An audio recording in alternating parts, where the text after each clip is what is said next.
Okay, hi everyone. We're gonna get started here. This is meant to be a very quick, bite-sized recap of Epoch on the Road the past few months. We went to a few cities. We were across LA, in Arizona, San Diego, New York. So it's been a really exciting and busy time talking to a lot of leaders in the space. So I'm Jade, one of the co-founders of Epoch.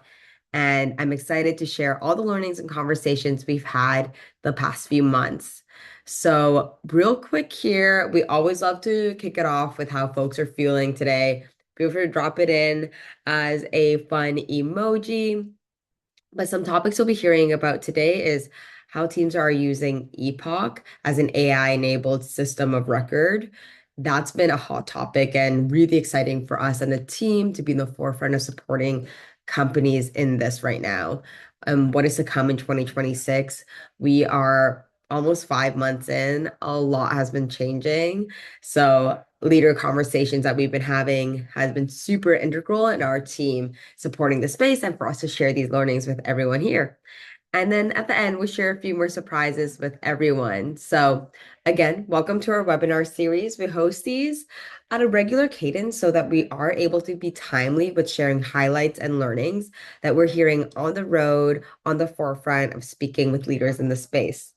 And at the end of today, some of you might know, but if you're not familiar with the fact that we have our 250 plus participants conference coming up in San Francisco this May, on May 12th to May 15th.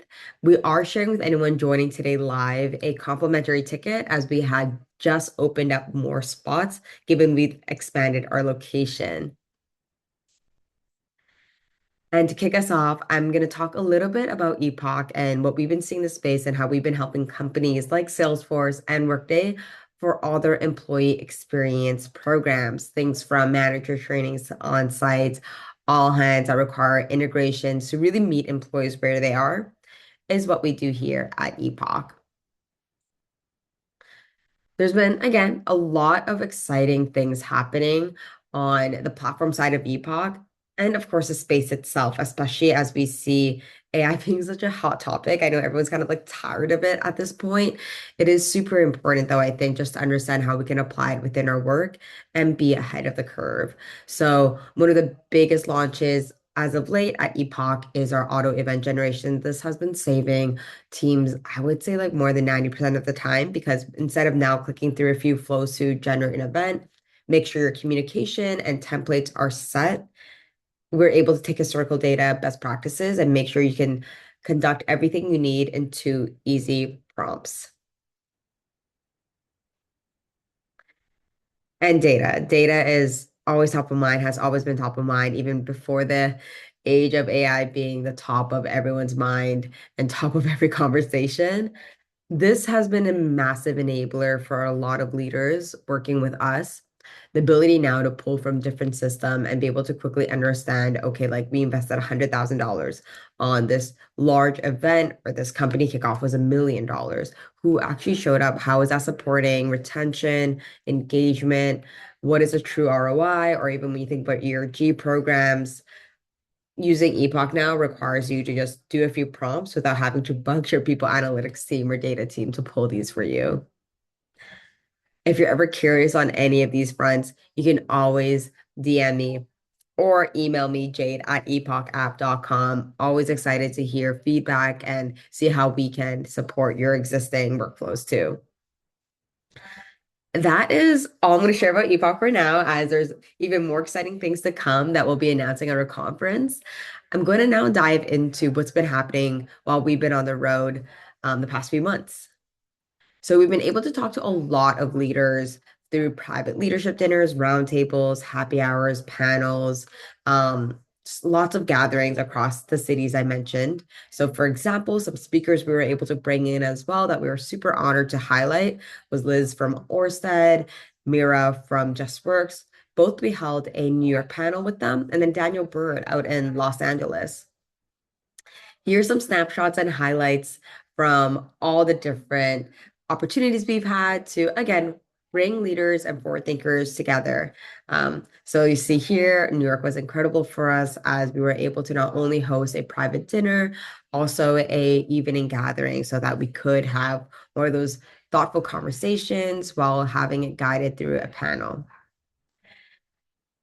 And then in LA as well, we were able to spotlight Daniel Bird and other incredible leaders in the space, bring them together, have conversations, and really great just food and drinks.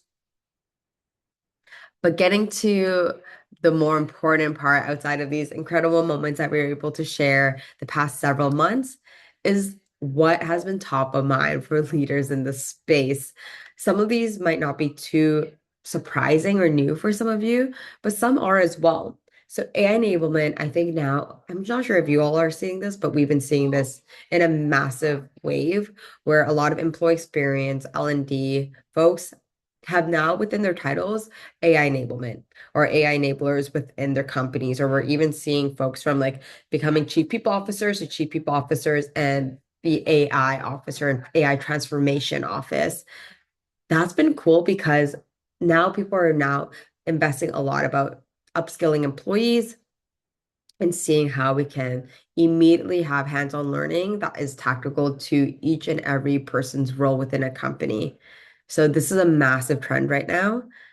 Intentional in person. I think now with everything being so digital, everything is so like AI, people talk to each other through AI. In person matters more than ever.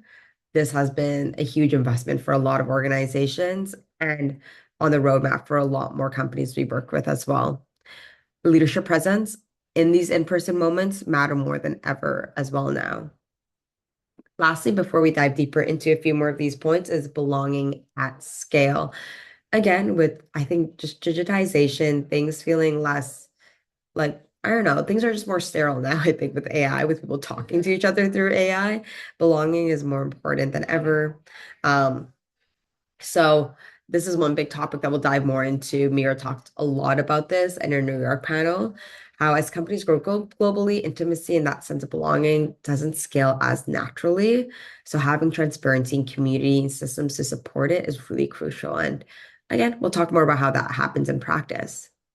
But to the first point, AI is changing how we work. There's a lot of information here, but from our conversations with different leaders and what Daniel highlighted in LA was super helpful for the group there. So this is a standout quote where Gen AI has been really like first exceptional in leaping the way how we think about how we work and the type of work that happens within offices. However, even though AI, probably because most of us are in tech, is so top of mind, so topical and in application as well, there's still a lot of people that have not adopted AI, which might be shocking, but also not that shocking just because some companies just don't have it as big of as a priority, but as of recent times it is. And then one big thing as well is IBM is still planning on tripling their hiring for entry level positions. So that has been a lot of like I think like fear in the space right now where a lot of people are like, oh, like entry level jobs are going to become like more difficult for new grads to get into because AI systems can essentially replace them is what the narrative is. I think a lot of people are pushing. I love this fact about IBM because I think like the hiring entry level folks will become more and more important as well to enable a lot of these best practices to keep scaling within companies. That's one big point. And AI adoption is a people opportunity, not just a tech problem. So again, with that trend of seeing now leaders being like chief people officers and like Office of AI transformation or employee experience folks being the who is like spearheading this. The conversation with Orsted, Liz there, and Jesper Mira is things are happening really quickly. People are learning and trying their best to keep up. So there's a lot of different conversations and quotes that we have highlighted here as well. And actually, one recent conversation I've had with someone at Zapier who is super interesting was saying how like even their ERGs are strong enablers of AI adoption, especially because historically folks that are minorities are just naturally more skeptical, which makes sense historically, all that stuff of AI adoption. But at Zapier, they actually have higher AI adoption than folks that aren't part of ERGs. So again, these community focused groups do allow folks to just, I think, like learn in a safer space and environment too. But anyways, all that to say, lots of interesting facts here for anyone that is interested. And my favorite thing, the case for in person, our hope at an Epoch has always been bringing people together, especially in person. And here are some fascinating facts and quotes from us being on the road that really backs it and trends that kind of foreshadow what's to come in 2026. So yes, of course, like as we know, food always wins in bringing folks together, but senior leader visibility present at office really sets the tone of what it means to be together, be in person. Um, as we know, like last year, I think that was really something that was like a challenge for companies to like track badging, and then people started, of course, will always find workarounds. So I think having things top down, I think always been the thing that creates real change. But we're seeing that more and more as in-person becomes more top of mind. And Liz shared a really great story about that as well during her time in New York. I know I'm blitzing through these slides, so if anyone has any questions or comments or want to talk deeper about this, you can always send me an email. Um, but the last thing is belonging isn't just a program, it is culture.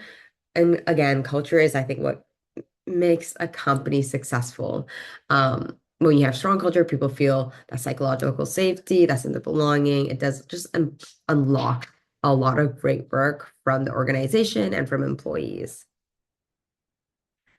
And then, as you see here, Liz talked a lot about during our time together that nothing beats getting people in person, whether it's an offsite, volunteering, or just grassroots social activity.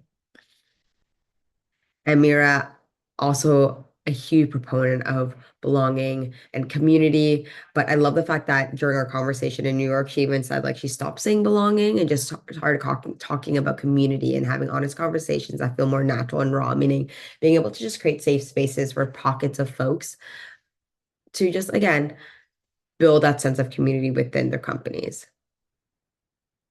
And here, there's 2 points where belonging does start at a team level, and then Mira talked extensively about how this looks globally as well. Lots of data back this up as well. But with that, this was a very abrupt end.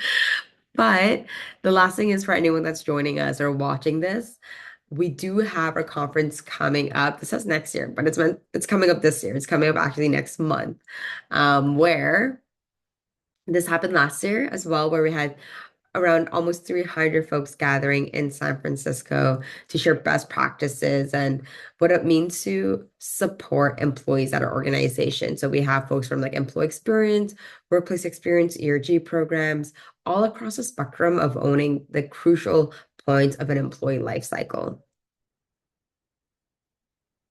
So join us this year. This is a QR code that you all can scan as we do have, I think, like 20 more spots available. So if you do want to join, grab your spot now. But again, thank you so much for joining today. This was a Blitz webinar. Hopefully you were able to take away some insights. Or if you do want to talk deeper about any of these topics we covered today, you can always email me, jade@epochapp.com. But thank you so much for joining today, and we'll see you at Connect.